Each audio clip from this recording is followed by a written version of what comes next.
Professor Hallux's Kaleidoscopic Antibiotic. What are you watching on the monitor, Prof? More microbes? It's fascinating. Look! These squiggly shaped bacteria are Campylobacter. They've invaded the healthy cells in this boy's gut. Oh, the lining of the intestines looks really red and sore. And that's preventing the gut from absorbing nutrients and water, which leads to a lot of trips to the toilet and feeling very unwell. Infections of the intestines are often called gastroenteritis. How did it happen?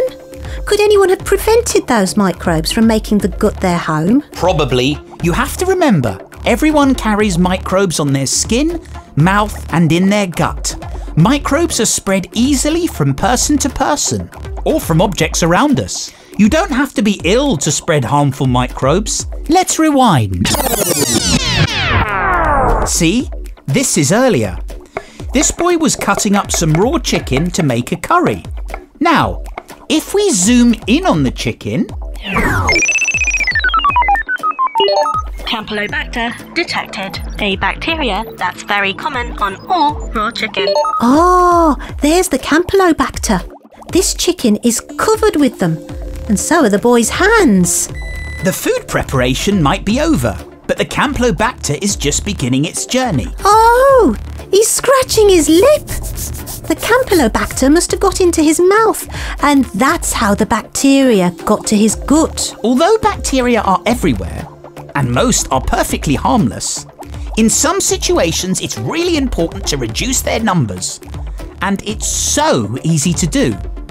Right, computer? It is important to wash your hands after you've been to the toilet, before you start to cook, and afterwards as well. Use soap and hot water to wash your hands. And don't forget to wash the kitchen surfaces as well. When you are handling raw meat, do not touch your face or mouth. Cover up any cuts that you might have, and do not let the meat touch any other ingredients, especially raw foods like vegetables. Oh, that tomato's had a lucky escape. He's changed chopping boards from red to green and is using a different knife to chop the tomatoes. Thank goodness. Well, he's done something right. It is important to dry your hands and the work surfaces too, because some microbes are very fond of lurking in warm, damp corners.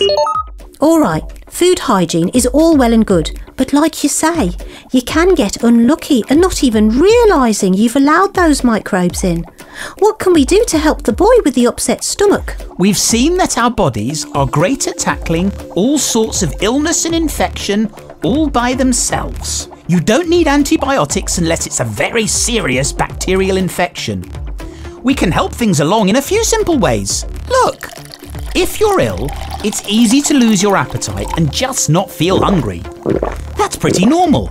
There's no need to force yourself to eat, but you do still need to make sure you drink enough water to stop yourself feeling thirsty.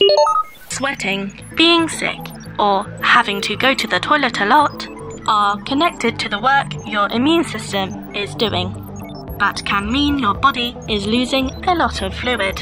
Replacing that fluid will help your body to concentrate on getting you better.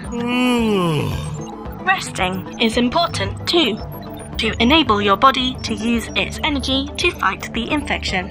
You probably won't feel like running a marathon, but it can be annoying to feel like you're missing out on your hobbies or a game. Just remember, they'll still be there when you're better, so give yourself time to recover. And staying away from other people when you're ill can help prevent passing the infection around. It's not always good to share. And if you ever vomit, cover it up immediately with something like a towel, as each tiny bit of vomit contains millions of viruses which get into the air. You can get some great advice from a pharmacy. There's no need to always go to the doctor unless the infection is getting a lot worse. Even then you might not need or even receive antibiotics. Trust your pharmacist. As we found out, antibiotics don't work on all types of microbes. Keep antibiotics working and don't overuse them. That's right. And a little bit of self-care can go a long way. Talking of self-care, fancy a cuppa? Professor Hallux's Kaleidoscopic Antibiotic, with support from eBug and Public Health England. Find out more at funkidslive.com/Hallux or visit e-bug.eu.